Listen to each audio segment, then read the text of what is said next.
DK ಸರ್ಕಾರದ ಜನವಿರೋಧಿ ನೀತಿ ರೆಡ್ಡಿ ರಣರಣ ಒಂದ ಎರಡ ಡಿಕೆ ಶಿವಕುಮಾರ್ ಮುಖ್ಯಮಂತ್ರಿಯಾಗಿ ಪದಗ್ರಹಣ ಸ್ವೀಕರಿಸಿದ ನಂತರದ ದಿನದಿಂದ ಬಹಳ ಮಹತ್ವಾಕಾಂಕ್ಷೆ ಬರೀ ಡಿಕೆ ಶಿವಕುಮಾರ್ಗೆ ಅಷ್ಟೇ ಅಲ್ಲ, ರಾಜ್ಯದ ಜನತೆಗೂ ಕೂಡ ಇತ್ತು, ಬಹಳ ಕುತೂಹಲ ಇತ್ತು. ಆದರೆ ವಿರೋಧಿ ನೀತಿಗಳೇ ಜಾಸ್ತಿ ಆಗ್ತಾ ಇದೆ. ಇದು ಬರೀ ಜನಸಾಮಾನ್ಯರ ಮಾತಲ್ಲ, ಸ್ವಪಕ್ಷದಲ್ಲೇ ಒಂದು ದೊಡ್ಡ ಧ್ವನಿ ಹೇಳ್ತಾ ಇದೆ. That is the news, this is the point. DK ಸರ್ಕಾರದ ಜನವಿರೋಧಿ ನೀತಿಗೆ ರೆಡ್ಡಿ ರಣರಣ ಅಂತ ಇದ್ದಾರೆ. ಯಾವ Reddy? Let's reveal the point. ರಸ್ತೆ ಬದಿಯ ವಾಹನ ನಿಲುಗಡೆಗೆ ವಾರ್ಷಿಕ 25,000 ಶುಲ್ಕ ಕಟ್ಟಬೇಕು. 15,000 ಅಂತ ಕೂಡ ಕೇಳಲ್ಪಟ್ಟೆ. ಈ ಬೆನ್ನಲ್ಲೇ ಬೆಂಗಳೂರು ಜನರ ಪರವಾಗಿ ಮಂತ್ರಿ ರೆಡ್ಡಿ ಬ್ಯಾಟ್ ಬೀಸ್ತಾ ಇದ್ದಾರೆ.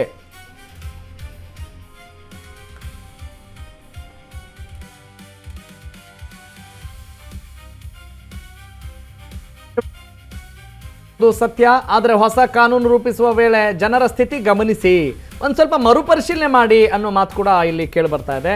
ಕೇಂದ್ರದ ಬೆಲೆ ಏರಿಕೆ ನೀತಿಯಿಂದ ಜನರಿಗೆ ಸಖತ್ ಕಷ್ಟ ಆಗ್ತಾ ಇದೆ, ತುಂಬ ಕಷ್ಟ ಆಗ್ತಾ ಇದೆ. ಇಂಥ ಹೊತ್ತಲ್ಲಿ ಪಾರ್ಕಿಂಗ್ ಶುಲ್ಕ ಅನ್ನೋದು ಮತ್ತೊಂದು ಹೊರೆ ಆಗೋದ್ರಲ್ಲಿ ಯಾವ ಅನುಮಾನ ಇಲ್ಲ. ಈ ಹೊರೆ ನಮ್ಮೆಲ್ಲರಿಗೂ ಕೂಡ ಬರೆ ಆಗುತ್ತೆ. ಸಾಮಾನ್ಯರ ಮೇಲೆ ಆರ್ಥಿಕ ಹೊರೆ ಬೀಳದಂತೆ ದೊಡ್ಡ ಸೈಟು ಮನೆ ಇರೋರು ಆವರಣದಲ್ಲೆಲ್ಲ ವಾಹನ ನಿಲ್ಲಿಸ್ಕೋತಾರೆ.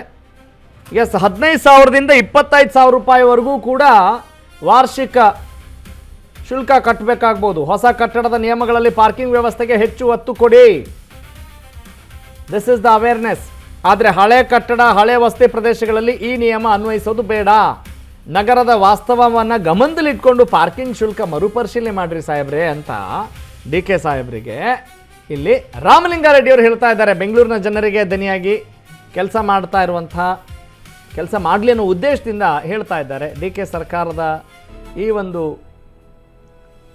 ಜನವಿರೋಧಿ ನೀತಿಗೆ ಸ್ವಪಕ್ಷದಲ್ಲೇ ಸಚಿವರು ಹೇಳ್ತಾ ಇದ್ದಾರೆ. ನೋಡಿ, ಆ ಲೆಟರ್ ಕೂಡ ನೋಡ್ಬೋದು. ಬೆಂಗಳೂರು ನಗರದಲ್ಲಿ ರಸ್ತೆ ಬದಿಯ ವಾಹನ ನಿಲುಗಡೆಗೆ ಸಂಬಂಧಿಸಿದಂತೆ ಪ್ರಸ್ತಾಪಿಸಲಾಗಿರುವ ಹೊಸ ನಿಯಮಗಳು ಹಾಗೂ ವಾರ್ಷಿಕವಾಗಿ 15,000ರಿಂದ 25,000 ರೂಪಾಯಿವರೆಗೆ ಶುಲ್ಕ ವಿಧಿಸುವ ಪ್ರಸ್ತಾವನೆ ಕುರಿತು ದಯವಿಟ್ಟು ಮರುಪರಿಶೀಲನೆ ಮಾಡಿ.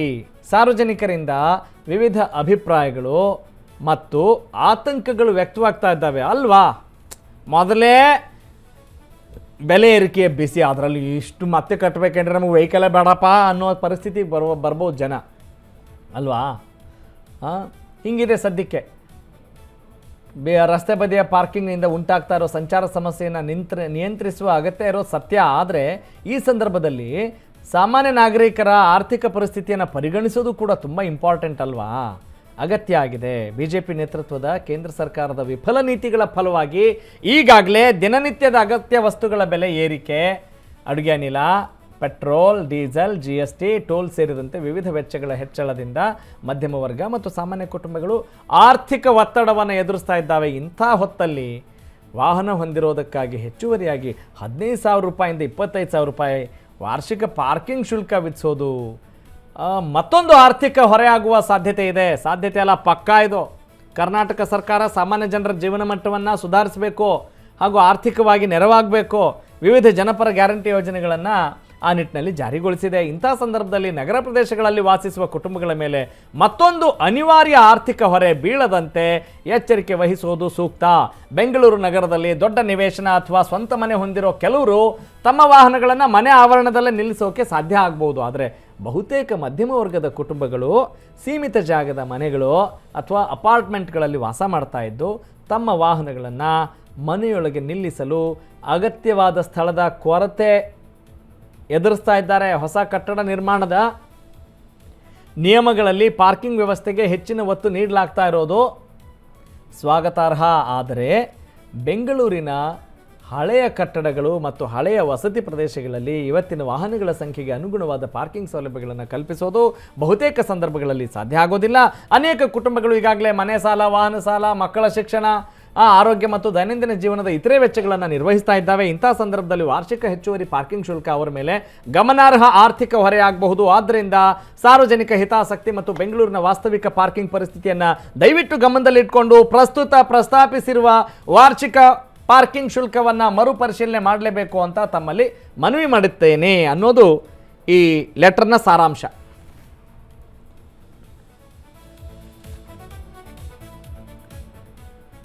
ನಿಜ ಅಲ್ವೇನ್ರಿ? ಇನ್ನೇನು ಕಾರ್ ನಿಮ್ಮಲ್ಲಿ ಕಾರ್ ಇದೆಯಾ ಅಂತ ಕೇಳಿದ್ರೆ ಕೆಲವೊಬ್ರು ಪ್ರೆಸ್ಟೀಜಿಗೆ ಹೇಳೋರು ಕೂಡ ಇಲ್ಲ ಅಂತ ಹೇಳ್ತಾರೆ. ಹೇಳೋ ಪರಿಸ್ಥಿತಿ ಬರ್ಬೋದು. ಎಲ್ಲರೂ ಪಾರ್ಕಿಂಗ್ ಹಾಕಿ ನಮ್ಗೆ ಶುಲ್ಕ ವಿಧಿಸ್ಬಿಟ್ರೆ ಹೆಂಗೋ ಜೀವನ ಮಾಡ್ಕೊಂಡು ಹೋಗ್ತಾ ಇದ್ದೀವಿ, ಕಾರ್ ಇದೆಯಾ, ಇಲ್ಲ ಸ್ವಾಮಿ ಅಂತ ಹೇಳೋ ಪರಿಸ್ಥಿತಿ ತರಬೇಡಿ, ಸುಳ್ಳು ಹೇಳೋಂಗೆ ಮಾಡ್ಕೋಬೇಡಿ. ಅವರು ಕರೆಕ್ಟಾಗಿದೆ ರಾಮಲಿಂಗಾರೆಡ್ಡಿ ಅವರು, ನಿಮ್ಮ ಆಲೋಚನೆ ಸರಿಯಾಗಿದೆ.